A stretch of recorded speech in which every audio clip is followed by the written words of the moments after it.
Hello, everyone, and welcome back to the Tablet Podcast. It's been a hot minute since I've uploaded something. I've been doing bits over on YouTube and TikTok. I will leave the details in the description so you can check me out there, follow me, and stuff like that. But before I get into the topic for today, I just want to say that this is the time now where we need to be praying for a revival for the UK. Okay, if you are from the UK, the Lord is about to bring in so many young people to the Lord. He said that this is the time of the season for a revival is going to happen up and down the UK. So this is the time now to really start praying for people, especially start praying for your Muslim friends. Okay, he has asked me to gather some other Christians, and now this is anyone who believes that Jesus Christ is the Son of God, God in the flesh. Okay, whatever your denomination, whatever your ethnic background, he is calling for us to do a 7-day fast, which is going to start on the 7th of May to the 14th of May, and I will be going live on TikTok at 12 a.m. So if you can make that time, that would be great. If you can't, fair enough. Just please, if you can continue to fast and pray and to share this information with others. I will leave all the details down if you haven't already looked there. Yes, so like the Lord is going to bring so many people. The end time harvest is erupting, not just in this country, but we know it's been happening all around the world. But in the UK, the Lord is seriously saying that he is going to bring people to the Lord. You know, the UK is based on, Christian principles and values, and the Antichrist spirit is trying to arise to silence that. We've seen preachers who are being harassed by police and told they cannot exercise their freedom of expression, of religion, told to move on, told evangelists to move on, or they're being arrested. So there is a big pushback towards Christian evangelists. But the Lord is saying, although we know that the Antichrist spirit is rising and we are in this system right now, he's saying that he is going to bring so many people back unto him in the UK, back to him. Okay, so I would ask if you could really just get involved and join me for this fast. And yeah. Okay, so back in December 2023, I released a word called the Gathering of the People and Judgment. Okay, so that was talking about the Most High gathering and assembling his people and awakening their people. And the judgment, he said, was going to be on France because of what they did in the colonial powers back in the day, and even now when they're the way how they're treating the countries that they still have like alliances with, that they're kind of like just in the business of in African countries and the Caribbean countries, and the way how they're treating them and things like that. So then so this prophecy that the Lord gave us, the word that he gave us, is currently coming to pass right now. It's beginning to shape and take form right now. And this is to do with the Bukino Faso leader called Ibrahim of. And I would advise to go and listen to the Edomite ruling government word as well, because this is all tying into that as well. But the judgment that France is facing is that it's losing its grip, its financial grip that it's had on Senegal, Haiti, and now Burkina Faso. Just recently, France has actually admitted that the loan that they imposed on Haiti was unjust, like, a bogus loan, and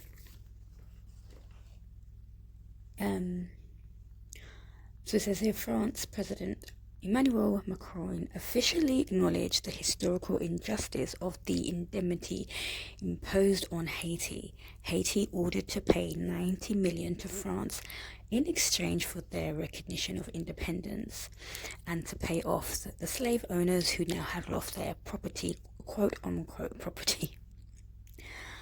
This hindered Haiti's development, and their country, Haiti, could not do trade with other neighboring countries. So obviously this loan heavily underdeveloped their country because of having to pay back this loan, and then they had having to pay back this debt, which they had to take out loans from America and in order to pay them back. So it would be 200 years that France has officially acknowledged this. So the debt was imposed in April the 17th, 1825, and he has officially acknowledged that it was wrong in April the 17th, 2025. So that's 200 years that they had to actually get things right. Okay. So that judge, so now he's officially said, that it was wrong, it was unjust. They're now looking to see, okay, so when are you going to pay the money back that is owed? Okay. So that's one thing. And then obviously I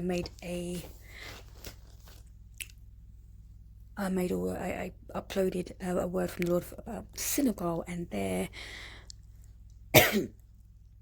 and them wanting to remove French businesses out, making them pay. Actually, if they're going to stay, they must abide by these terms and rules and regulations and things like that, and they actually must start paying their taxes to Senegal rather than paying it to France. Can you imagine? And so this is so that's what's going on with there. And then now Burkina Faso now is also saying, look, the outside, they're trying to basically take control of their country and this is the gathering that the Lord was speaking about, the Great Awakening that he's speaking about the people coming together. So what we're witnessing now is God appointed and God ordained. When I brought out the Edomite ruling government, which you can go and listen to, I just give you a brief, just a snippet. It said, this is the Lord saying, when I bring forth my appointed leaders and prophets, you can send your assassins, but it will fail. Your witchcraft that you will use to try and turn the people against him will fail. These people are covered and protected by me. I will uncover your lies from the youth and the world, and you will be put to shame. Okay, so Ibrahim Taha, the leader, he has had 20 plus failed assassinations on his life. And he's drumming up so much support from not just people in Burkina Faso, but the whole of Africa has got behind him. So the Lord's prophecy regarding the gathering of his people is taking place right now. He's saying that your witchcraft will fail. Your assassination attempts will fail. And that's exactly what has happened. Praise the living God. When he says something, it always comes to pass. Hallelujah. He's got so much support, and especially the youth in Africa and in Burkina Faso are really coming behind him. So that makes me to know that the witchcraft that they use is to turn people's minds against each other, and it just hasn't worked. Okay, it just haven't worked. So all these things that they used to do and all the lies, it's just not working with the youth. The youth now are waking up and realizing what is going on in this world and how Africa is extremely rich, we're full of resources, but it's just the leaders that are not, looking after the people first. So there is a great awakening, okay? And again, when the Lord was speaking about gathering the people and assembling the people,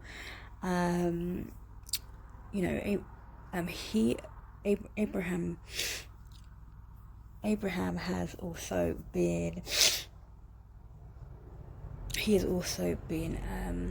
meeting with the leaders of Mali and Niger, coming together. And I'm just going to read you a snippet of what he said at the summit of the Salha meeting that they had. Okay, he says, we have the same, so he's speaking in to Niger and Mali. He said, we have the same blood that runs in our veins.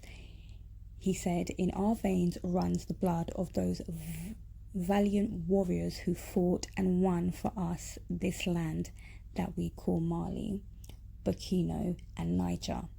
In our veins runs the blood of those valiant warriors who helped the whole world rid itself of Nazism and many other scourges.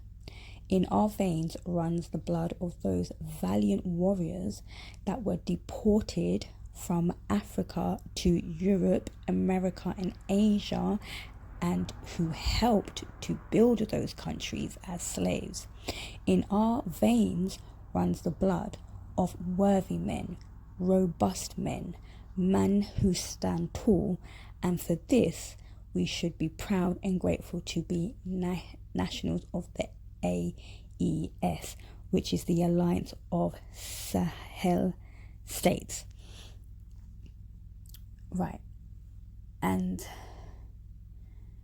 so he said, his fellow, he said, we're moving beyond individual national identities.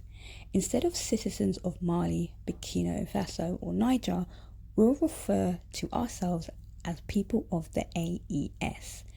In this alliance, a Bukino or Nigerian will feel at home in Mali and vice versa without encountering administrative barriers. So this is really exactly what the Lord was saying when he was trying to get me to pinpoint the river Niger and the countries surrounding that. I'm saying that is basically West Africa, so all the countries in West Africa. He was getting me to home into that. So this is his word coming to pass now. He is gathering and awakening his people. And let me just say that although he said something about let me just find it. He also made it clear that he does not want he wants to push back the movement of any jihadists across the three countries. And he also declined 200 mosques from Saudi Arabia. He said that his people can pray anywhere, and that what his people need is schools, hospitals, and food, whatever. So although it is listed that he is a Muslim, he is first African, then Muslim, it seems like. Okay. He also says that there should be no child marriages, and anybody who is getting married at 16, 17, their parents will be prosecuted, and the age of marriage is 18. So this man is, although it's got to start somewhere, okay, it's got to start somewhere. The Lord is starting somewhere, and it's starting with this this Abraham Tahari. It's amazing how much support he has already in such a short space of time, and how much he's actually done in a short space of time since coming in to be the leader, building hospitals, building schools, making education free. I mean, this is something. Which African country has done this? Who've said no to, who've stopped taking money from the Europeans and in their back pocket and not looking after their people? Or which one has actually done the right thing? No, but this is because it was not the time, and this appointed time is now, and that is why the Lord has covered him and is not allowing anything to happen to him. Because sure enough, I feel like this is going to there has to be an uncovering of all lies. So the truth of who we really are as a people has to come, that is going to come to light. Okay, it is. The true Israelites are going to come to the forefront and into the light, and everyone's going to know about it. And I feel like this is just the beginning of something of that. Okay. We have other leaders as well who have been on that, that level where they're just not mucking about anymore. Fatima Madua Bayo, Sierra Leone, a Sierra Leone leader, and then you've got the Senegal leader, Faye, and I believe it's a South African woman as well who is like no nonsense. So this is the reawakening. The reawakening of who we really are as Israelites is going to happen through this movement, because this is an God-ordained movement. Okay. And as you can see now, the land in Israel is literally being cleared out. But America thinks that they are going to come in and start building. You hear Trump saying these types of things, that we're going to go in and we're going to build, we're going to clear it out. But let's just wait and see what the Lord is going to do, because according to scriptures, he says that when we return back to the land, that we will build the desolate cities. Not anyone else, but when we return, the true Israelites, when they return, they will build the desolate cities. Hallelujah. So this is a very, very exciting time, and beautiful to see that the Lord's prophecies are coming to pass, and we just thank him so much that the prophecies that he said are going to come to pass about Israel coming back to the land, going back to the land that he promised us. And he said that he's going to make us more prosperous and more numerous than our forefathers. Wow. Guys, God bless you. And I hope you're all doing well and staying safe and blessed. And I will see you on the next one.